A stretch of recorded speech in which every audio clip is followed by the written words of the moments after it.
We spend our entire lives navigating a world of external variables. Other people, new environments, shifting jobs, changing physical spaces. Yet there is one entity we are never, ever separated from.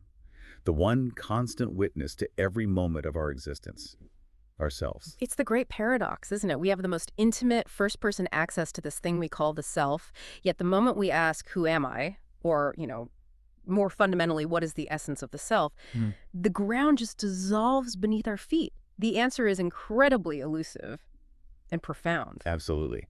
And today, we are undertaking what might be the most comprehensive deep dive yet, mapping out the mystery of personal identity.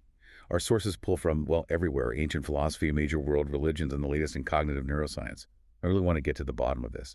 Is that self my body, my feelings? Is it a permanent soul? A fluid story I tell myself? Or is the I just a highly convincing, complex illusion generated by the brain? We've synthesized 9 different frameworks that attempt to solve this riddle. And our mission, as always, is to shortcut you, the listener, to a well-informed, nuanced understanding, providing you with the tools to critically evaluate these competing claims about your own existence. Okay, let's unpack this. We're going to proceed in 3 major movements. First, we'll examine the foundational classical views, the theories that see the self as an enduring substance, something fixed and permanent. Right. The old school heavy hitters. Exactly. Then we're going to pivot dramatically to more radical modern concepts.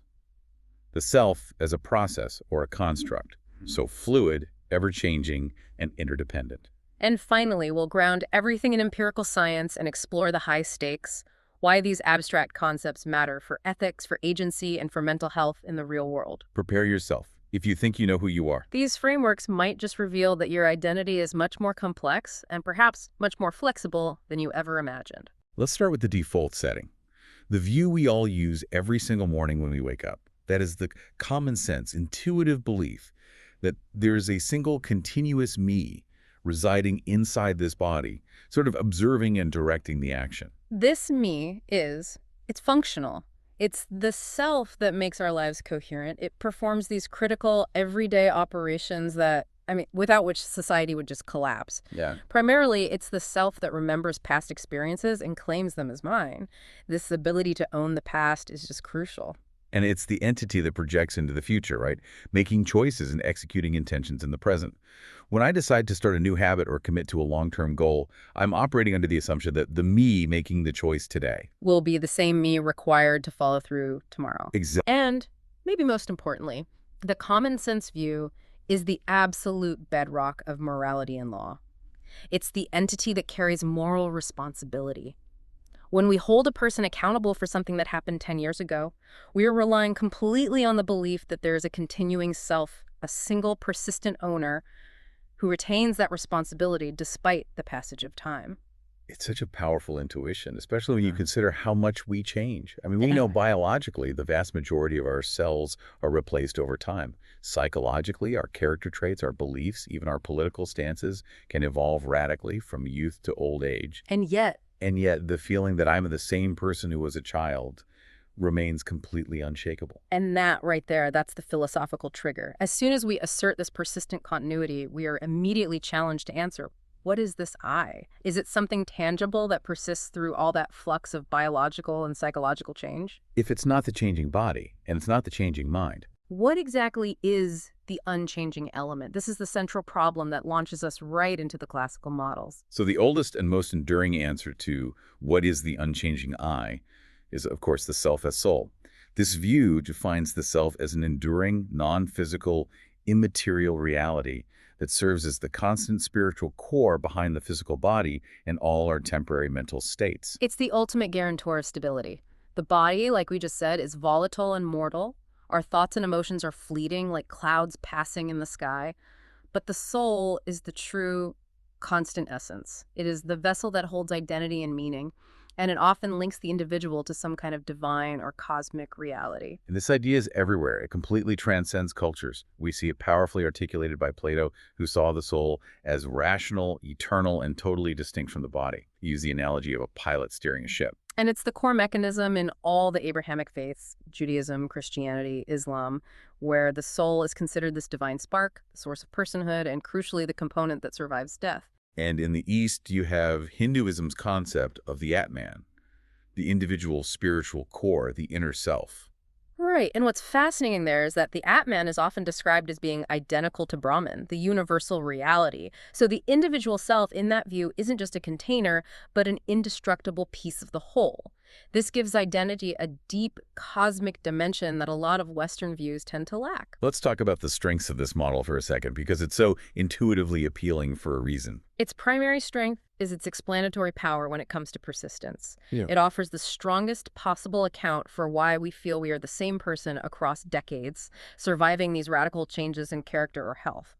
If everything else changes, the soul provides that metaphysical anchor. And it logically supports concepts of moral responsibility that can transcend a lifetime and obviously belief systems that involve reincarnation or an afterlife. Here's where the philosophical hammer comes down, though. And it's the problem that famously plagued Descartes and early modern philosophy. If the soul is non-physical and immaterial, we run straight into the infamous interaction problem. This is the critical technical point that your sources all highlight. If the soul is purely spiritual, existing outside the laws of physics, how on earth can it interact with, communicate with, and control the purely physical entity that is the brain and body? Yeah, think of the classic analogy. How can an immaterial hand move a material glove? It seems like a fundamental violation of physics. If my soul wants to lift my arm, it has to exert physical force on my brain. But if it's non-physical, where does that force come from? And on the flip side, how does physical damage, say a stroke or a brain injury, cause psychological soul-level changes like amnesia or personality shifts? Descartes, who was trying desperately to reconcile this, proposed the pineal gland as the site of soul-body interaction, but that only localized the problem. It didn't solve the core logical gap of how a non-physical substance causes physical effects. And beyond this evidence gap, I mean, we can't measure or locate the soul, there is the psychological consistency problem we briefly mentioned. Right, so let's elaborate on that. If the soul is supposed to be the unchanging core, how do you account for genuine psychological evolution? If the essence of the I is permanent, where does radical change reside? If a person undergoes years of therapy and genuinely transforms from, say, an aggressive, reactive person into a calm, compassionate one, was that change just superficial? Or did the soul itself change? Because if the soul changes, then it fails as the constant anchor of persistence. But if the change is only superficial, it fails to account for the depth of human transformation. It's a real tension, and it pushes us to look for a source of identity that is capable of change. Okay, so if we table the spiritual assumption of the soul, the next logical move is to identify the self not as a separate substance, but with the functioning entity that observes the world, Yeah. the mind, the stream of consciousness itself. This is the intellectual lineage that shifted identity away from the metaphysical realm and into the purely psychological. The I becomes the thinking, feeling, perceiving subject. It is defined by its immediate, non-debatable experience of existence. And the famous philosophical starting point here is, of course, René Descartes' cogito ergo sum. I think, therefore I am. Wait. To really feel the power of that phrase, you have to grasp the context.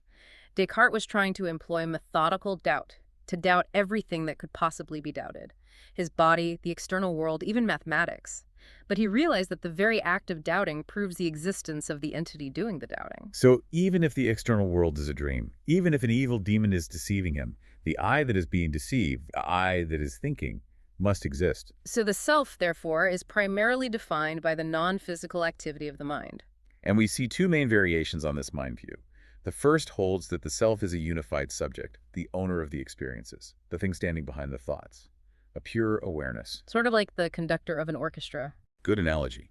The second, more minimalist stance, argues there is no hidden conductor.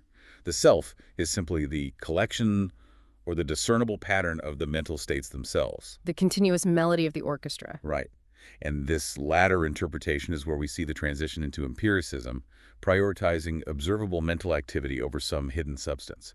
This focus on inner awareness has absolutely dominated Western thought, especially individualist ideas that prize our inner psychological life, but it immediately runs into the flux problem. The flux problem being, if the self is defined by our mental states, our thoughts, feelings, and perceptions, those states are perpetually changing.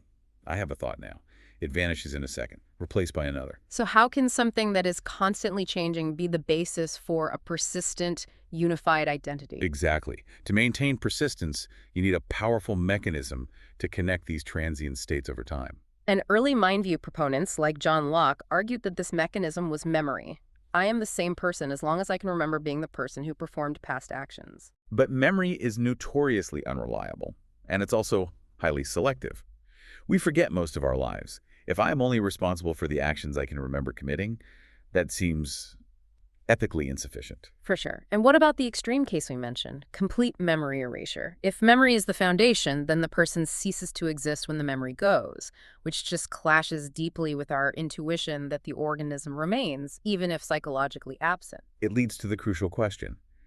If the experiences themselves are fleeting, is there an empty, unchanging owner standing behind them? Or does the self consist only of the transient experiences? Because if we can't find that unchanging owner, we are philosophically forced to consider the possibility that identity is not a fixed substance at all. That failure, the difficulty in locating a stable, persistent thing that is the self, is the critical hinge. If we can't find an enduring substance, spiritual or mental, then we are logically pushed into the second major group of theories. These are the more radical views that reject the idea of a fixed substance entirely, seeing the self instead as a dynamic process, a collection, or a construct. We are moving from the metaphysics of being to the metaphysics of becoming. If the self isn't a solid structure, perhaps it's a verb, an ongoing activity. This first view is highly skeptical, and its most famous proponent is the Scottish philosopher David Hume. His approach was purely empirical, derived from radical introspection. Hume basically said, I look inward, I observe my consciousness, and I cannot find a single, solid, consistent self. Hume describes this internal observation brilliantly. He calls the mind a kind of theater where several perceptions successively make their appearance. But, and this is the crucial distinction, there is no place where the audience sits. No stage manager. No theater owner. There are just the perceptions themselves flashing by. So the bundle theory is the philosophical equivalent of nihilism about the self. The self is not a single substance or entity, but merely a bundle or a collection of experiences, perceptions, memories, feelings, desires, all tied together by these natural psychological forces of association, habit, and memory. And the I is just a convenient shorthand, a label we affix to this stream. The strength of this view is its immediate alignment with our observed reality. Our mental life is changing, fragmented, and full of flux. We are, psychologically speaking, a different collection of perceptions at different moments in our lives. The bundle theory accommodates that change elegantly. And it avoids relying on any unprovable metaphysical or spiritual substances. If you can't find it through observation, why assume it exists? But if we accept this, the difficulties are immediately huge, particularly when it comes to responsibility. If the 25-year-old who defaulted on a massive loan and the 55-year-old being sued are simply different bundles of experiences held together loosely by associations, why should the latter pay for the actions of the former? It fundamentally undermines judicial and ethical accountability because it implies the owner of the action is just gone. And furthermore, there is the lingering binding problem. If the self is just random perceptions flowing through the theater of the mind, what non-physical mechanism is responsible for consistently bundling together my perceptions and keeping them distinct from your perceptions? Right, if the bundle is just a collection of associated events, why don't my memories occasionally leak into yours? There has to be some structural reason why my bundle is continuous with its past and distinct from all other bundles, even if that structural reason isn't a fixed, unchanging entity. And this philosophical gap pushes us further toward systems that see the self as entirely ephemeral. Which brings us to Buddhism. The bundle theory finds its most profound parallel in the spiritual doctrine of Buddhism, the concept of anatta, or no self. This is a core doctrine that asserts there is no permanent, independent, separate self whatsoever, neither a soul nor a fixed mind. And this is a radical and often misunderstood concept in the West. It's not simply saying the self is hard to define, it's claiming the perceived fixed self is fundamentally an illusion. Precisely. To dismantle this illusion, Buddhist philosophy analyzes what we mistakenly call the I into 5 constantly arising and passing components, known as the 5 aggregates, or khandhas. Walk us through those 5 aggregates, because I think understanding the structure is key to getting our heads around the no-self doctrine. Okay, so the first is form, rupa, that's the physical body itself. The second is sensation, vedana, pleasant, unpleasant, or neutral feelings. The third is perception, Sana. Yeah. The mental process of recognizing and interpreting things. Fourth is mental formations, sankhara. Volitional actions, habits, intentions are conditioning. And the fifth, is consciousness, vijnana. The awareness of the other four aggregates. What's fascinating is that the self, the supposed I, is nothing more than the temporary, constantly changing combination of these five factors. They're like pieces of a temporary puzzle that shifts shape every single moment. And here is the ethical and spiritual consequence. Clinging to the belief that this puzzle piece or this current shape is me or this is my fixed self is identified as the fundamental source of suffering, or dukkha. We suffer because we demand permanence and stability from something that is inherently impermanent and fluid. So the practical goal shifts entirely. It's not about defining the self or making the self better, as in the classical views. No, the goal is spiritual liberation achieved by seeing through the illusion of a fixed, permanent self. It sounds paradoxical, but this is the positive side of anatta. If you realize you are not trapped by a rigid, unchanging identity, there is infinite flexibility to adapt, to learn, and to grow. The self is not a static prison, it's an ongoing dynamic process. And if the boundaries between myself and others are revealed to be illusory, based only on the temporary arrangements of these five aggregates, Then our essential interdependence becomes obvious. which naturally makes compassion, the desire for all others, who are just temporary bundles like me, to be free from suffering, a logical, immediate response rather than a difficult moral obligation. Exactly. The lack of self paradoxically heightens the ethical imperative. Okay, so if we take the insights from Hume and Buddhism about flux, but try to regain a sense of persistence and unity, we arrive at the idea of the self as a narrative. This is a very powerful view in modern psychology. The self is fundamentally a story. This perspective is central to psychological identity formation. It states that persistence isn't grounded in a fixed substance, but in the coherence of the autobiography we construct. We weave together our scattered memories, choices, values, and experiences into a single, cohesive timeline to make sense of who we are, why we behave the way we do, and where we're headed. Think of the internal monologue. We use these narrative frames constantly. I used to be shy, but then I decided I had to become brave. I am a survivor who overcame that difficult challenge. I am always the one trying to mediate disputes.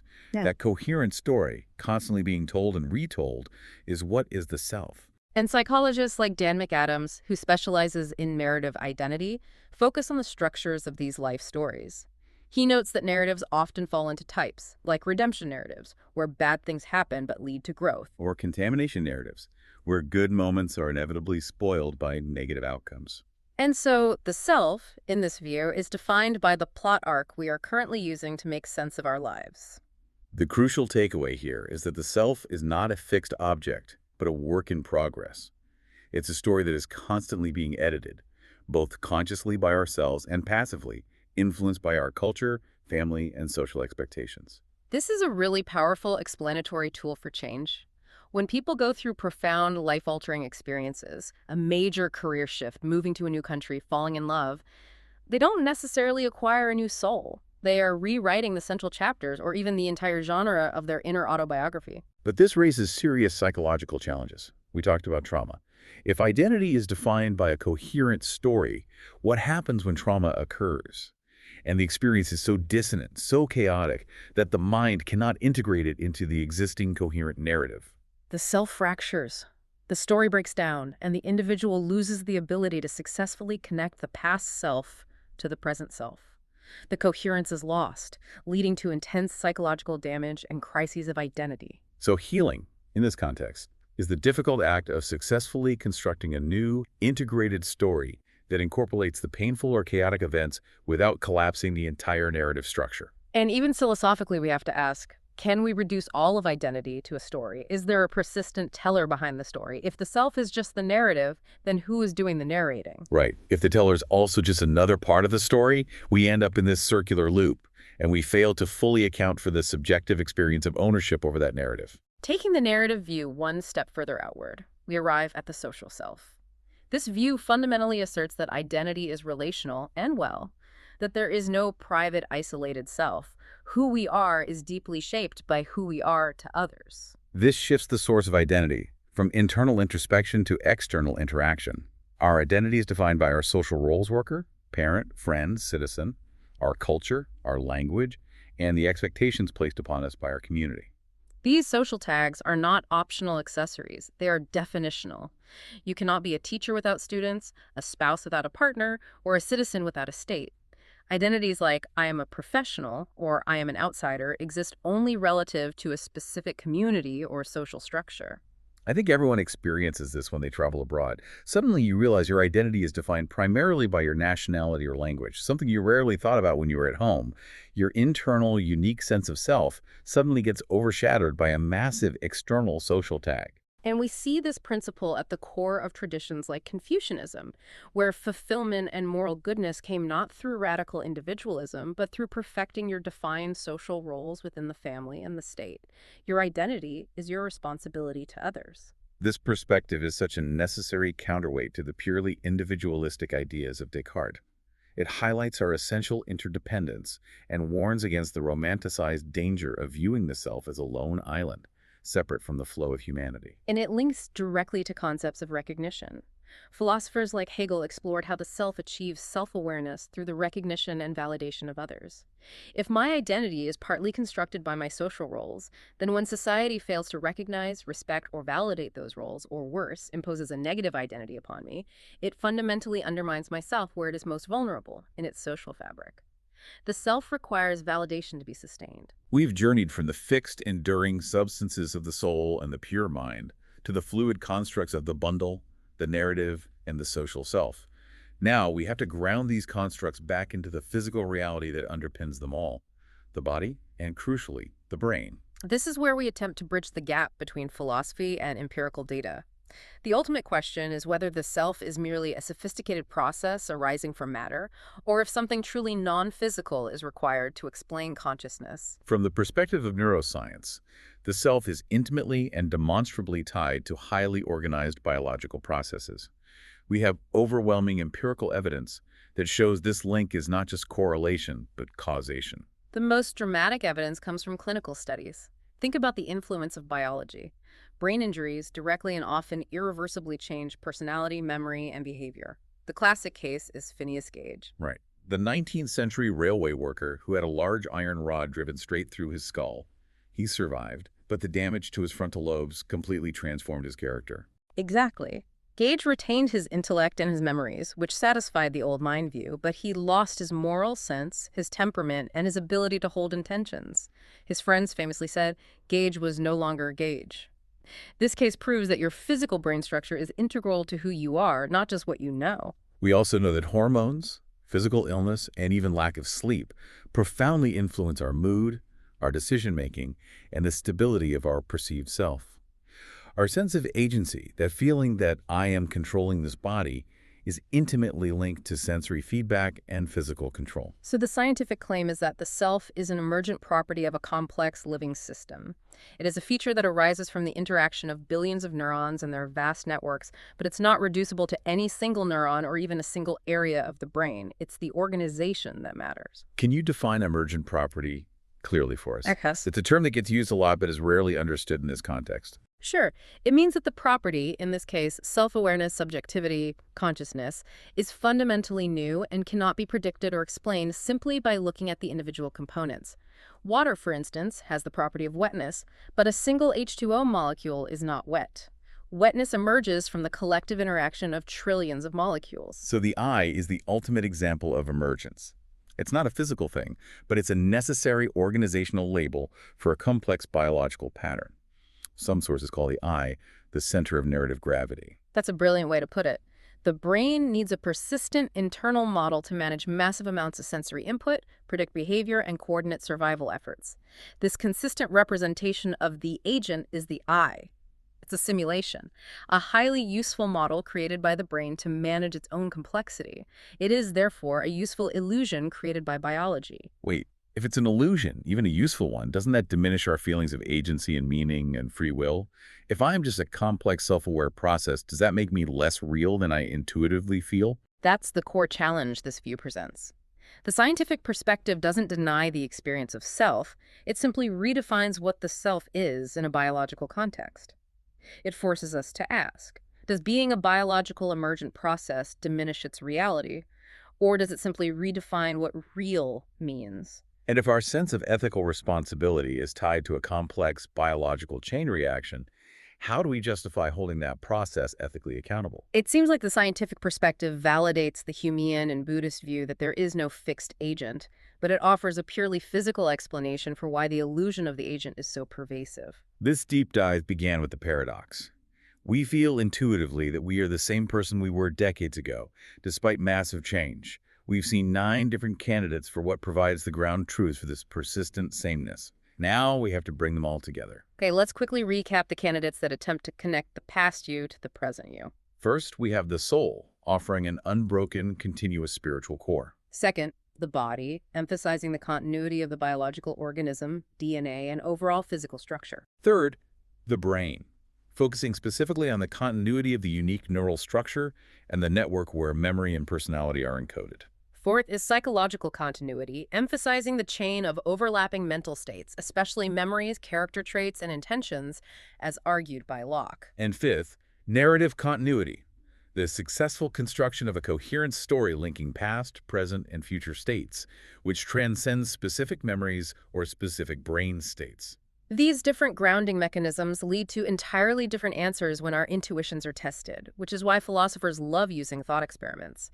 They are designed to break down our simple sense of self and force us to choose which ground truth we prioritize. Let's start with a classic, the memory copy, or teletransportation.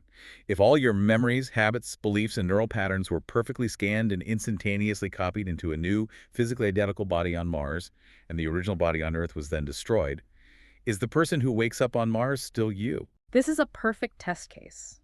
The psychological continuity view, Locke's view, would enthusiastically say yes, because the memories and identity are intact. But the body view would say no, because the physical organism is different. And the soul view might pause, asking if the soul was successfully transferred, which is unknowable by definition.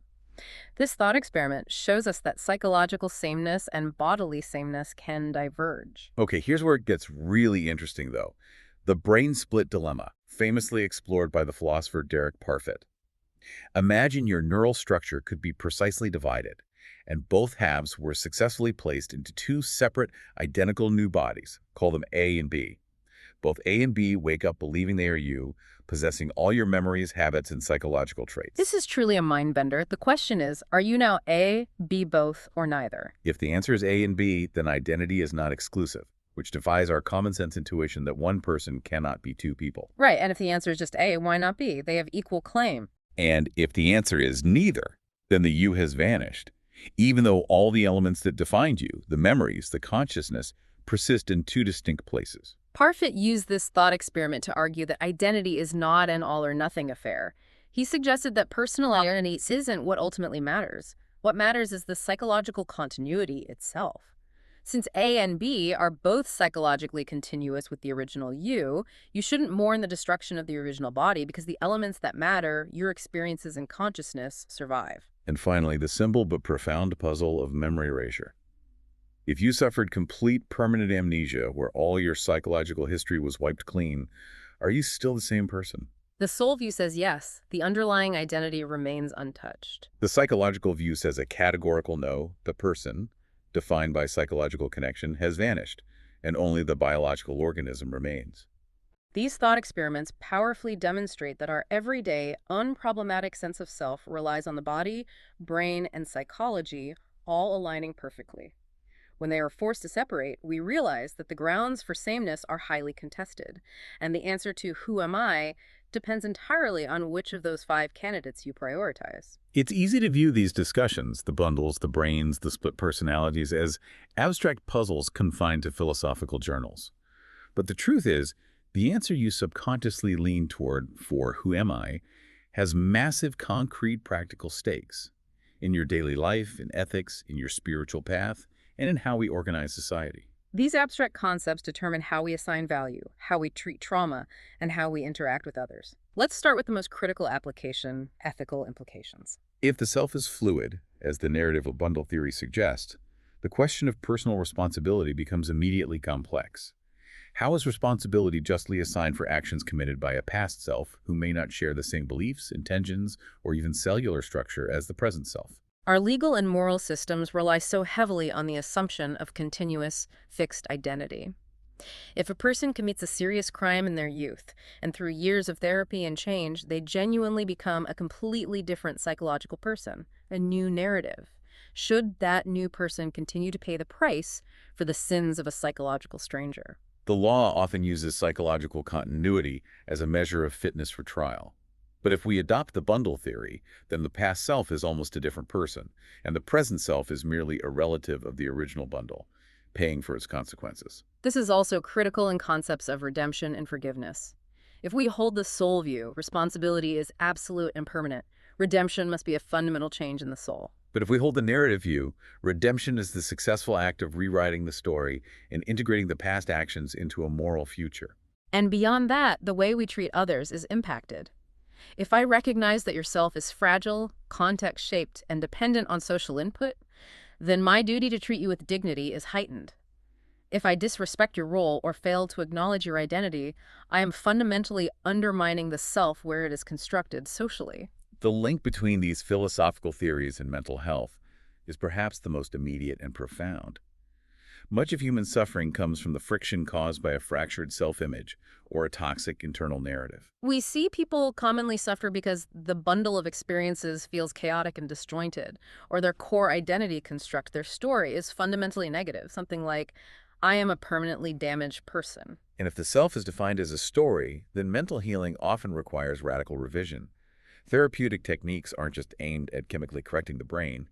They're aimed at helping the individual dismantle a central, negative identity construct and replace it with a more empowering, truthful, and integrated narrative. This is why integration work integrating the past self with the present self, or the social self with the internal self, is so crucial. It's about creating one coherent, workable narrative that allows the individual to move forward with purpose. And going back to the Buddhist concept of anatta, seeing through the illusion of a rigid ego can be profoundly helpful in reducing clinical anxiety and obsessive rumination. If the self is understood as a dynamic, fluid process, rather than a static entity that must be constantly defended and perfected, there is less pressure to maintain a perfect, static self-image. It allows for greater freedom and acceptance of change and error. The definition of the self is the ultimate spiritual GPS. When we look at various spiritual paths, they offer radically different objectives based entirely on their foundational definition of who you are. Absolutely. Some paths are fundamentally paths of searching and accumulation. They focus on discovering a true, enduring core, the Atman in Hinduism, or finding the Imago Dei, the image of God, in Christian theology. The goal there is to strip away the temporary layers of ego and physicality, to find that permanent, valuable spiritual substance underneath. They aim to strengthen and purify the soul. But other paths, primarily East Asian traditions and modern non-duality movements, are paths of seeing through and dissolving. Their focus is not on discovery, but on dissolving the ego, the illusion of the fixed self, or anatta. The goal here is freedom, achieved by recognizing that the boundaries you thought defined you were never real in the first place. You are not a separate self battling the universe. You are the universe in temporary self-expression. And this choice, am I trying to build a stronger self or transcend the self entirely, dictates the entire direction of one's spiritual practice. The idea of the social self, the identity that exists only in relation to others, is central to understanding contemporary social justice. Our social tags are often imposed externally, but they become central to our identity because they dictate how the world treats us. Precisely. Identities based on race, class, gender, or national origin are not merely internal feelings. They are descriptions of a person's relationship with the existing power structure.